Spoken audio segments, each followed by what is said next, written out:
Beginning with that search for the missing plane, it's hard to believe this is the third major airline disaster this year. Yeah, there's a disturbing sense of deja vu this morning. Here's what we know right now.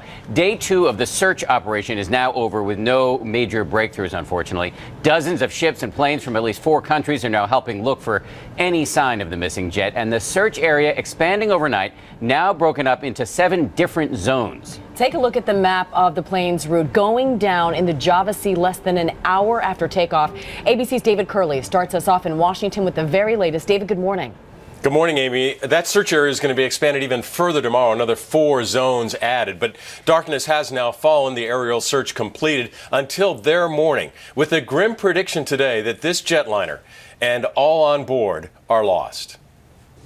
This morning, a first full day of searching for AirAsia Flight 8501, with an Indonesian official now saying they, quote, currently suspect the plane is located on the ocean floor. Today, the search area grew. Yesterday, what are described as 4 sections. Today, 7 sections searched, with more assets arriving. The Indonesians joined by Singapore, Malaysia, and Australia. More than a dozen ships, 15 aircraft, and more on the way.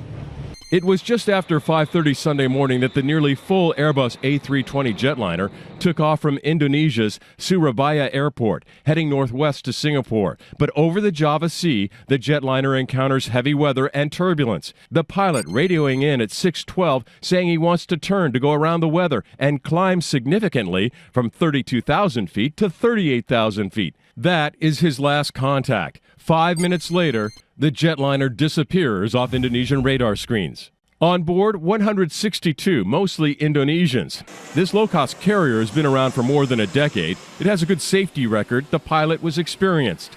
This incident, just 9 months after the Malaysian Flight 370 disappeared over the Indian Ocean.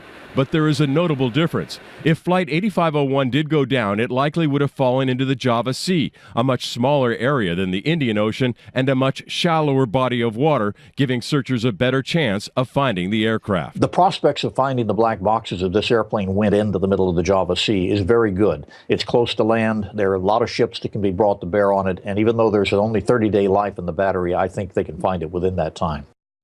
You need to get close to the debris, and earlier today, an oil slick was spotted and some debris. Both were picked up out of the ocean. They'll be tested. We should hear some results tomorrow. There was also word of some pings, but the Indonesians have dispelled those and say they're not connected. Now, Singapore is the best equipped country in this area. It's offered listening devices, an offer now accepted. So if they can find a sign of wreckage, those devices will be put in the water and they will listen for those pingers of the black boxes. Dan? A lot more work to be done. David Curley, thank you.